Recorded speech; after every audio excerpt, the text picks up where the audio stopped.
Hello, and welcome to the Cancer Research Institute Cancer Immunotherapy in You patient webinar series. Today is Tuesday, November 27th, and the title of today's webinar is Antibody-Based Immunotherapies, Taking a Bite Out of Cancer.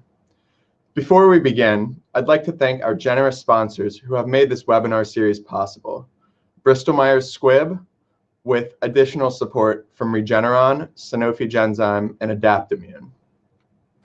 My name is Arthur Brodsky, and I'm the science writer at the Cancer Research Institute, a nonprofit organization established 65 years ago with a mission to save more lives by funding research that aims to harness the immune system's power to conquer all cancers. This work has contributed to the development of life-saving immunotherapies for a variety of cancer types.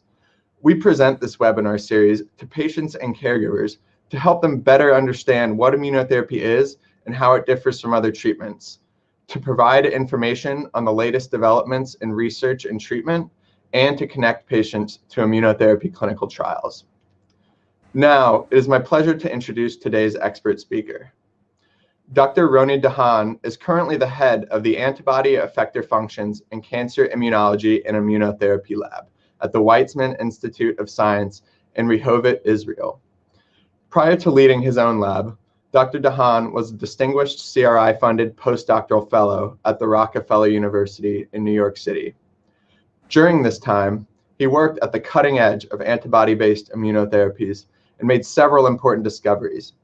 Specifically, he revealed the importance of optimizing the constant regions of antibodies in order to improve their anti-tumor effects, a phenomenon that you'll hear more about during this webinar today, which will focus on understanding the basic mechanisms behind antibody-based immunotherapies. Building off his postdoctoral work, Dr. Dahan's lab now continues to study the mechanisms that control the activity of both natural and therapeutic antibodies, with the aim of developing novel translational strategies that will improve immunity against cancer and optimize the effectiveness of current antibody-based immunotherapies. Dr. Dahan, it is an honor to have you with us here today. Thank you, Arthur, and thank you for this nice and kind introduction. It's a great pleasure to be here with you today. So I guess we can start. So in the late 19th century, the German scientist Paul Ehrlich predicted the existence of antibodies, or what he called then the magic bullets. And what Dr. Ehrlich did, he envisioned that like a bullet from a gun, a compound of our immune system can be shot and directly target a threat, being a pathogenic cells like a bacteria that can cause a disease, or a cancer cells that can cause a disease and a cancer. And in vision, he imagined that those magic bullets will target directly the threat and not the healthy cells. They're not related to the disease. And later on, when antibodies were discovered, his theory was found actually to hold true in many aspects. And antibodies indeed are fascinating molecules. And personally, I'm dedicating my career to study antibodies, to better understand how they've been produced, generated, how they work in our body against the different threats. And also how we can make antibodies drugs to treat different diseases like cancers and others. So let's just start with the introduction of antibodies. So antibodies are proteins that are produced by cells, antibody producing cells of our immune cells that are called B cells. And perhaps the most unique and exciting feature of antibody is that they can have a large heterogeneity, and our immune system can actually generate trillions of different antibodies that are different in the way they bind or the specific of their targets. So trillions of different antibodies with potential to actually bind any potential threat to ourselves. So antibodies have this famous Y-like shape. This is their structure illustrated here, and they have two functional regions or domain. On their front end, they have what's known as the variable region, and this is the region that's responsible for their binding to the target. And this is highly variable region that will be different from each different type of antibody, and will confirm the binding specificity of each specific binding to the target. The other region is the back end of the antibody, also known as the constant region or the FC domain, the invariant domain. And this is the domain that's responsible once an antibody binds to its targets to signal to the immune response and to recruit it to fight against the threat. Okay, and so this part of the antibody, the FC, can bind to different immune cells, activate them, and mediate effective and different immune responses against the target that bind to the front end of the antibodies. So this illustration here is a simple illustration of how antibody response will appear against a threat, or in our case, the cancer cells. So B cells, that are the antibody-producing cells, exist against the variety of targets in our body, and they circulate and look for something that seems to be abnormal. In this case, cancer cells that can express what we call antigens or markers for cancer. Only the B cells that, and here the antibody is expressed on the surface of the B cells. Only the antibodies and the B cells attached that will bind to the target, to the cancer cells, will start an activation process that leads to B cell proliferation, and most important, will stimulate antibody production. And this is what we see here. So, and this is very interesting phenomena called clonal expansion. So only the B cells that have antibodies specific to the target, to the cancer target, cancer marker, will proliferate, and then they will start to produce the same antibody, just the same type, out of the trillions option that will bind to the threat, to the target. And then the biggest breakthrough in the field happened once we learned to mimic this clonal expansion phenomena in the lab. And these days we are able to produce antibodies in a large quantity against basically any possible target in mind, or tumor targets that we have in mind. And those are what we call monoclonal antibody, because they are a large number of antibody, but of the same type, that carry the same properties and the same specificity against the tumor target that we are interested.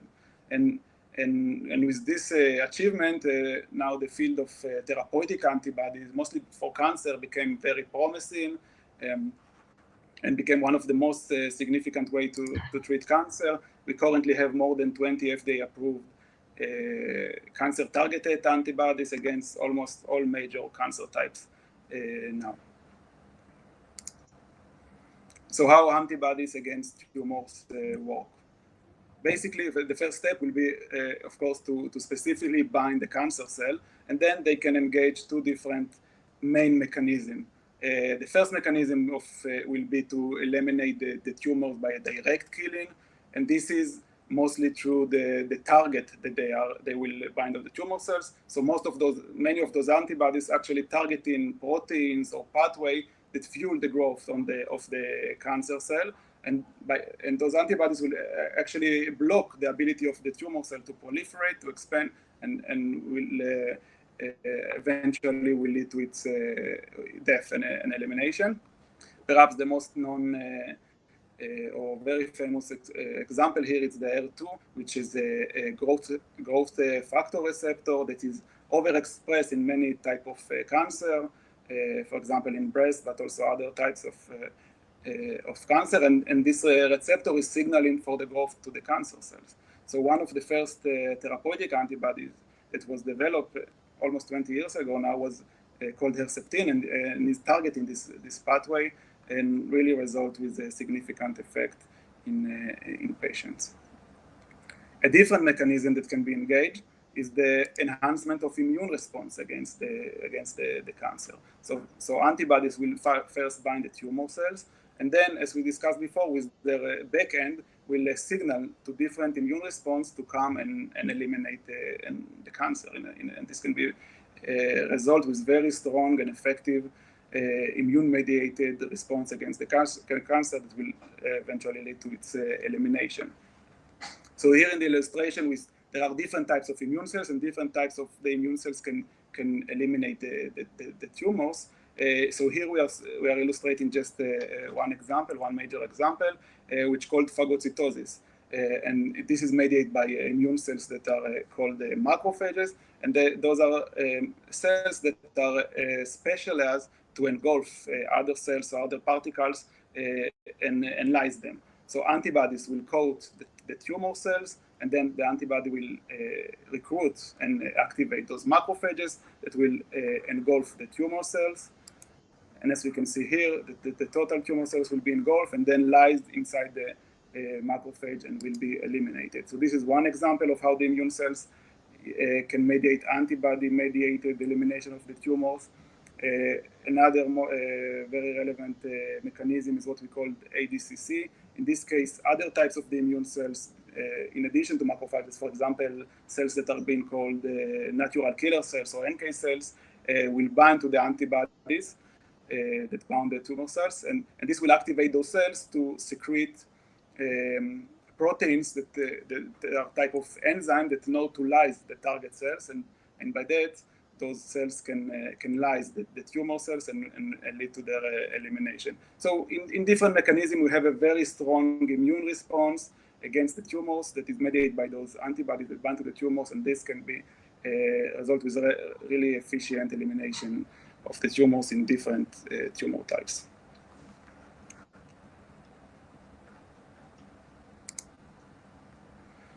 So far we called about activity of what we call the naked antibody. Those are antibodies that really mimic the naturally occurring antibodies in their structure.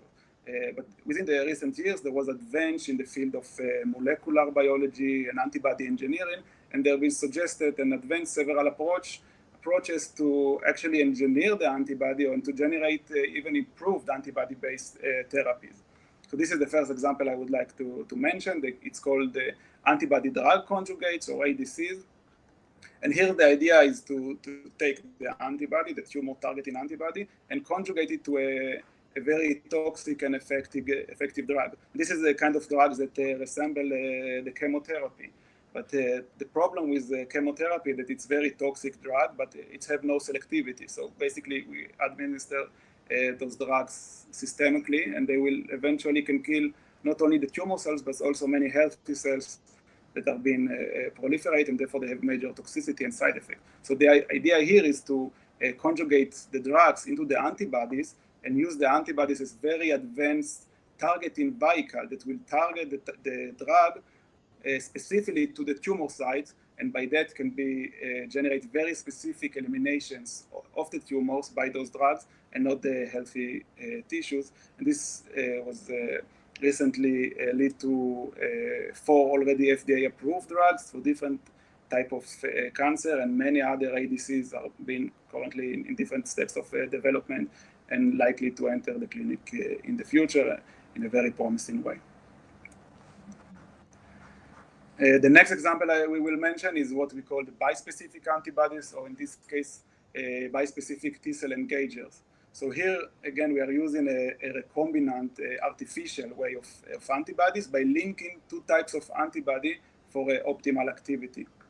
So first of all, the technical idea here is to take only the variable region of 2 antibodies that can bind the target and generate them, as you see here in the right side, in a recombinant artificial way that composed from 2 binding sites of 2 different antibodies, what we call bispecific. And the idea here is to, is actually to enable T cells to eliminate the tumors. So T cells are a kind of immune cells that have very strong ability to eliminate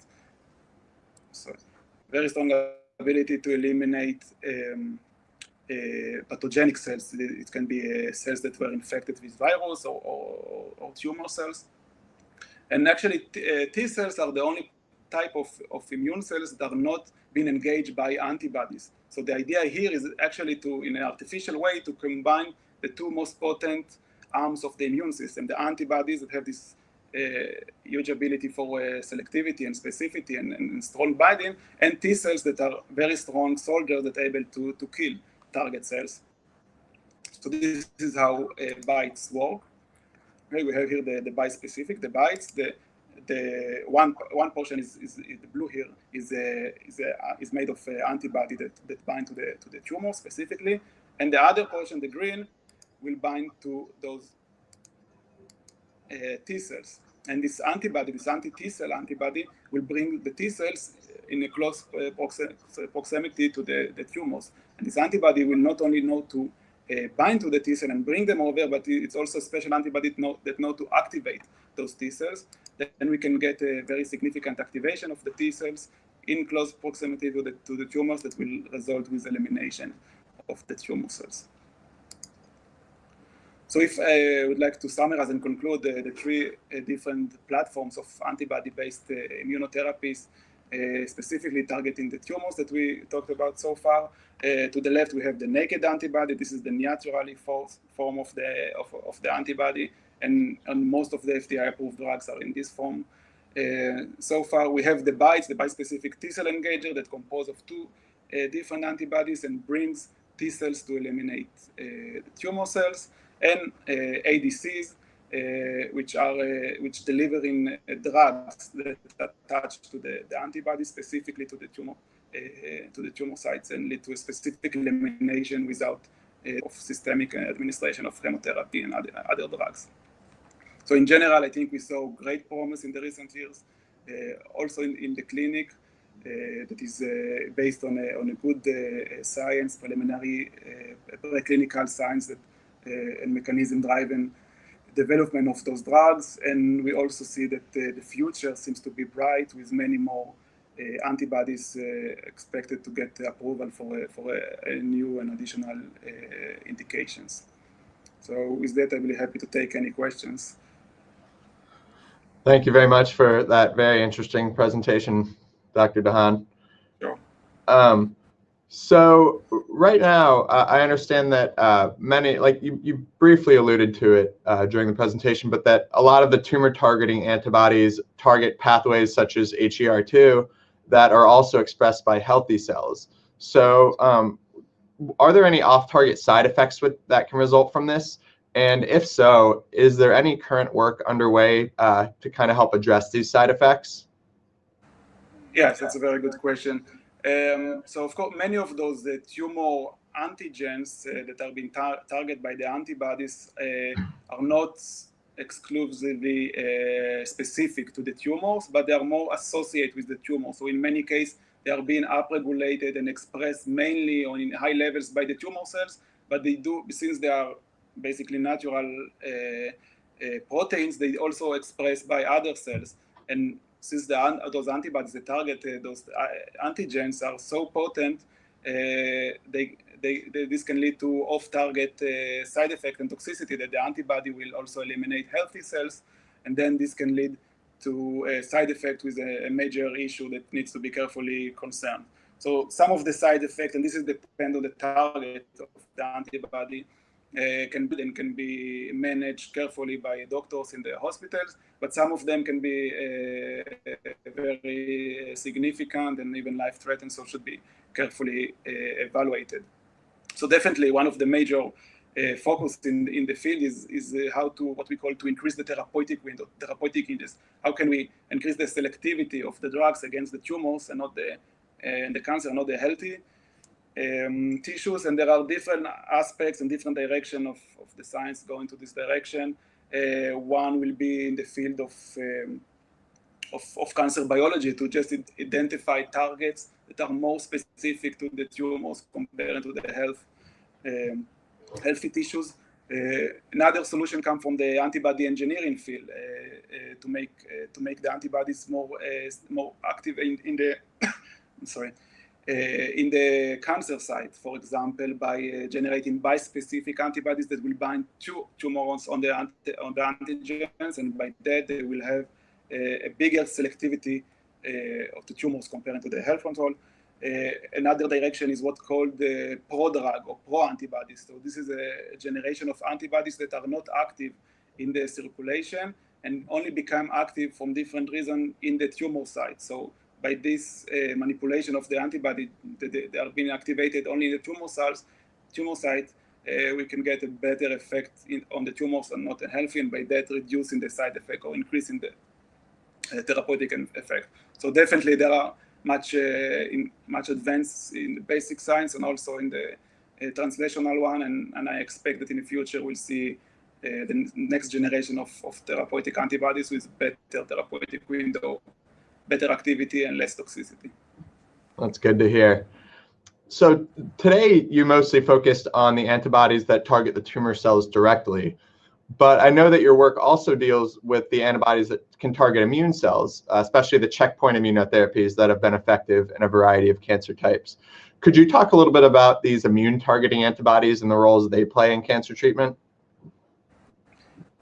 Yes, of course. So I'm sure those are the immune checkpoints targeting a new type of new generation of antibody-based immunotherapy are really in the news, and I'm sure you have also other webinars that focus on these targets. They really revolutionized the field in the recent years because of the great clinical success and activity in new tumor types that were not cured until just recently.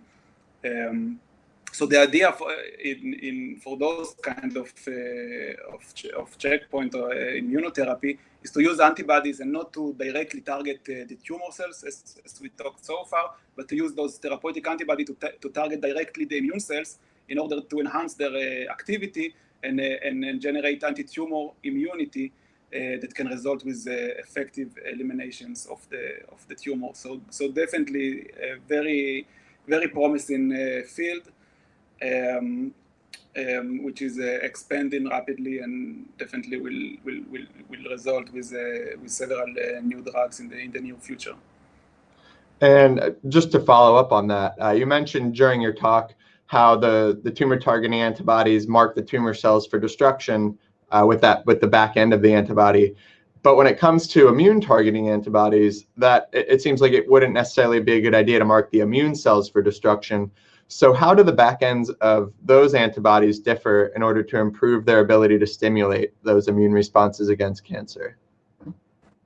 Right. So basically, since we want to activate the immune cells, we want the antibody just to bind them to those checkpoint receptors in order to activate the immune cells, and we don't want to eliminate them because those are the soldiers that are important here for the elimination of the tumor. Avoid elimination and effector function of those kind of antibodies in opposite to the antibodies that target directly the cancer cells, and there we want to engage what we call effector function and elimination of the target of the antibodies.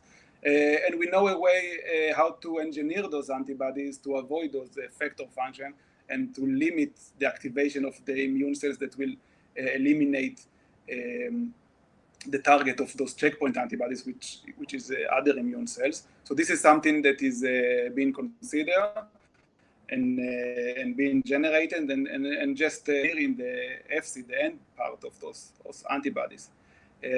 With that being said, in very recent years, this is a study that we are doing in our lab and other labs, we actually learned that those very promising checkpoint antibodies can also work through multiple mechanisms actually.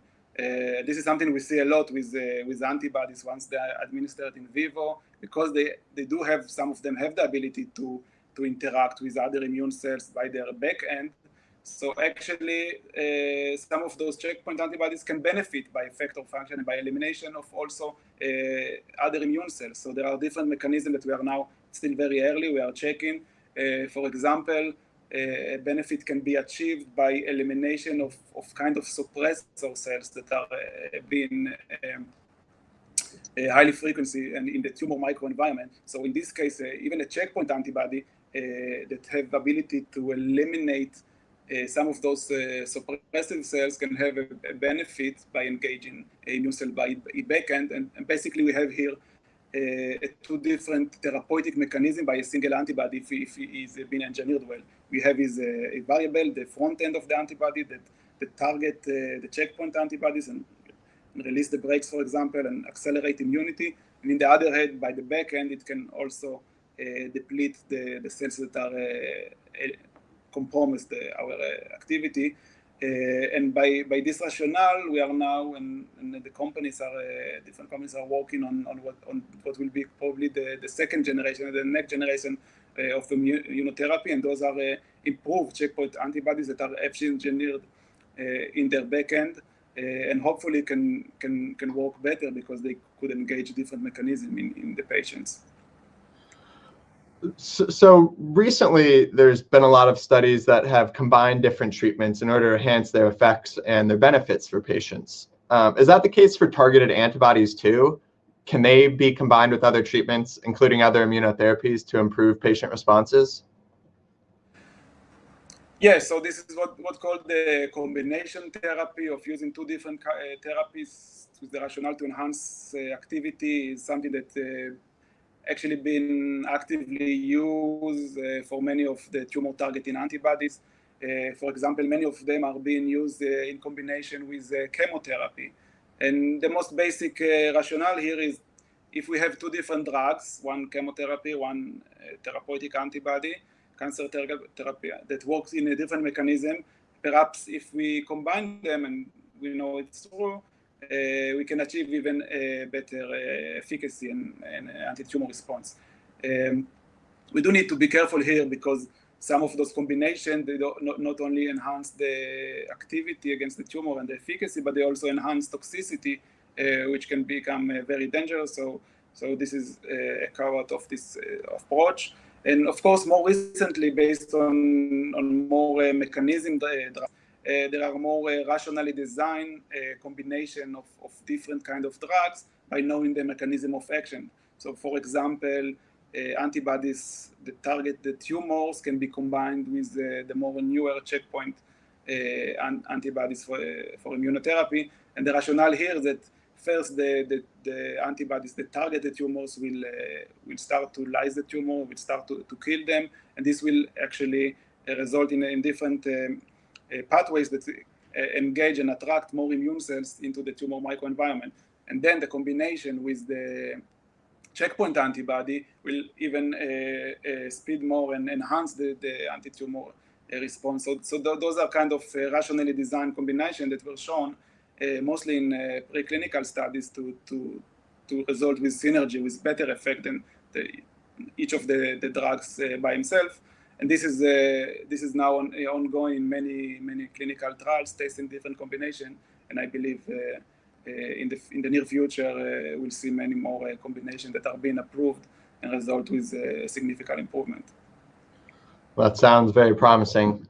So we've got a few more minutes, and I was hoping that before we wrap up, you could share with us your vision for the future of antibody-based immunotherapies and how some of the advances down the road might be able to help patients even more.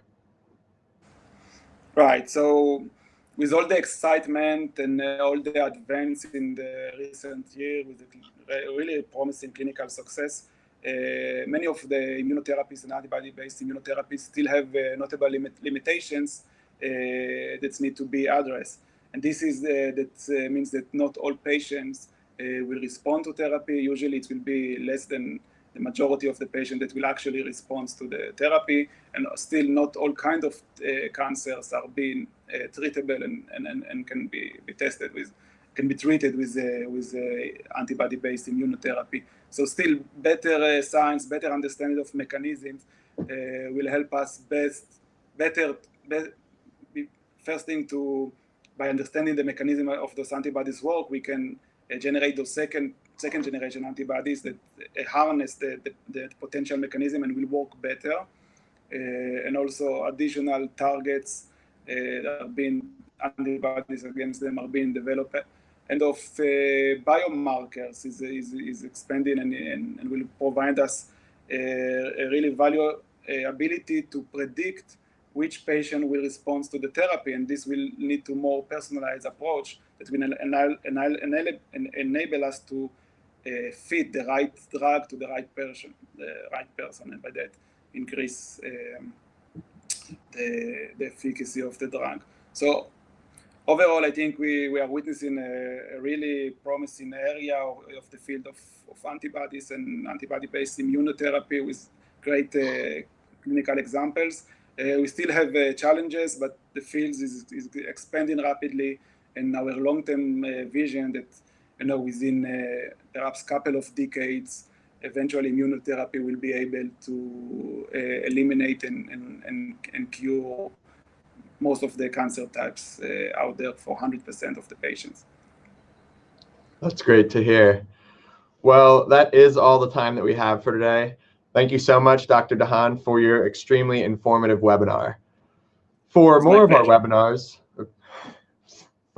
webinars and the additional resources we have for patients and caregivers as part of CRI's Answer to Cancer educational programs, we encourage you to check out our website at cancerresearch.org. Here, you can read and watch stories shared by others who have received immunotherapy across a wide variety of cancer types. You can register for one of our immunotherapy patient summits, browse our entire library of past webinars featuring the world's leading immunotherapy experts, access information on other resources including treatment, emotional support, and financial assistance, and find help locating an immunotherapy clinical trial. On June 30th, we kicked off our Immunotherapy Patient Summit series this year in San Francisco and have since held others in New York and San Diego. At these free half-day events, we connect patients and caregivers with immunotherapy experts to discuss the latest advances in research and treatment. Our final summit this year will be held next month in Houston. Please go to cancerresearch.org/summit to learn more and to register to attend. Finally, I'd like to thank our sponsors one last time for making this webinar series possible: Bristol Myers Squibb, Regeneron, Sanofi Genzyme, and Adaptimmune. I'd also like to recognize and thank BioRender, whose platform was used to create the majority of the graphics that you saw today. And again, you can watch this and all of our other webinars on our website at cancerresearch.org/webinars to learn more about the immunotherapy options in a number of cancer types. Dr. Dahan, I just want to thank you so much again for taking the time with us today and for the amazing work that you are doing to advance these important immunotherapies for patients. We wish you the best of luck. Thank you. It was my pleasure to be here. Thank you.